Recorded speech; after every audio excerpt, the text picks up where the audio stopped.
Welcome to Craig Back Zone. Magical even, given how Harry Potter was written in Scotland by J.K. Rowling, and a lot of the films were shot there too. Very cool. Well, speaking of Harry Potter, do you have a favorite book? Or is that hard? I don't think I have a favorite book. And the reason I say that is because I feel like they just build off of each other in such a way where it's less about having a favorite book as it is just enjoying the entire ride from the first book to the final book. But I'll say that movie-wise, because the movies were all done by, different directors with different directorial styles and flares and music scores and that, I think my favorite's actually the third one, which is Prisoner of Azkaban, which has the introduction formally of Sirius Black, played by Gary Oldman. But I think the film was so beautifully done and the soundtrack is so gorgeous.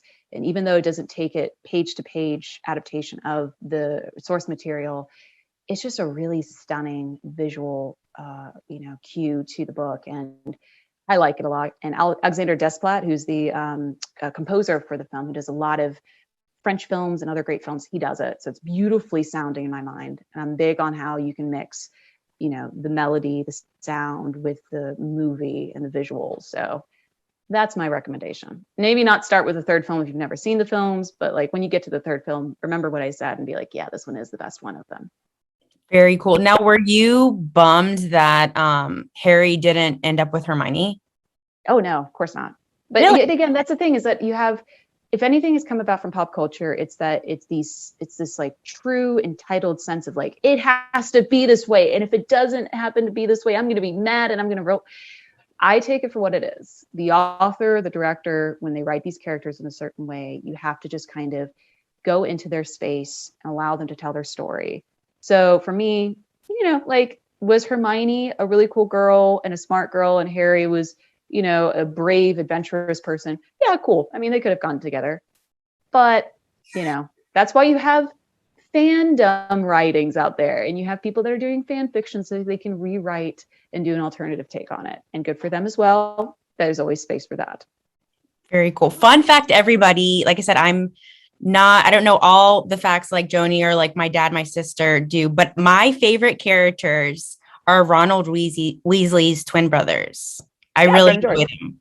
Oh yeah. No, they're great. I mean, look, I think that the film did a lot of things right for casting and director, like the scene and the visualizations. And I think there's a lot of characters like Fred and George that's like, oh, when you see them on screen, it's like, oh, good job. Like, that's just great. I have to admit, I did actually have this year, I had like a small pandemic birthday gathering in March, which is my birthday because, I'm an Aries and birthstone is Aquamarine, but I did a Harry Potter themed birthday. And we had one of my friends, one of my bridesmaids made me like a happy birthday Harry cake, which if you've seen the first film, you probably know it's like misspelled and it's pink and it's beautiful.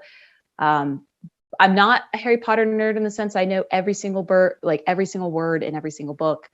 But it's a magical film series. And J.K. Rowling's personal politics aside, especially in recent years with the drama of that, and I don't disagree because those are horrible views to have as an author, what she has.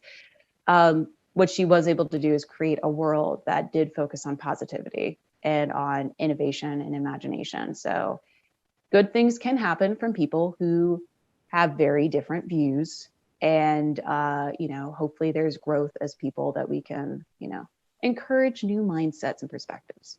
True that. Well, I think too, like I've come to a place of, unfortunately, you just have to detach the art from the person, right? And enjoy the art. That's how I don't know, It's a tough ground. Right? I mean, I work I've worked in the music side of radio for a while. And over the last few years, given the rise of conflict in personal lives of musicians like Ryan Adams or Michael Jackson, or even people who don't really get a lot of press for their past actions like Bowie and Lennon.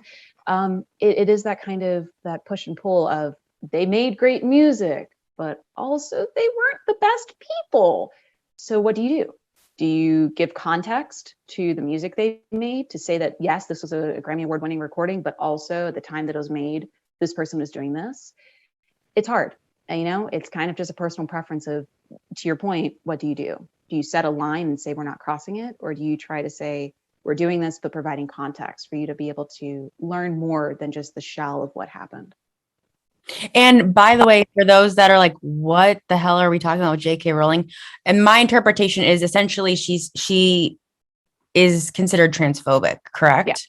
Yeah, she's considered a TERF, TERF, which basically, to your point, is like an anti-trans person who doesn't really believe in the idea of transgender or yeah. So those views came out from her in the last, I believe, 3 years. And it's not just like someone saying, oh, we think she said this. She actually has come out multiple times to back up her beliefs. And in the process, she's lost a lot of fans. In fact, this is the 20th anniversary this week. In fact, we're recording this is the 20th anniversary of the first film of Harry Potter being on the big screen in movies. And the cast of Harry Potter, the original cast, are coming together again, which is very rare. That doesn't really happen. Mm-hmm. J.K. Rowling is apparently not a part of those proceedings for this anniversary. And while it hasn't been confirmed it's because of her views, you know, it does act as like a dark mark that it isn't really a view that goes aligned with what she wrote about inclusivity, you know, about accepting people, which is ironic and it's sad. Yeah. Thank you, Katie Black. You're amazing. Thank you, I love. love your energy. Yes, I great do. energy. I love it. What up?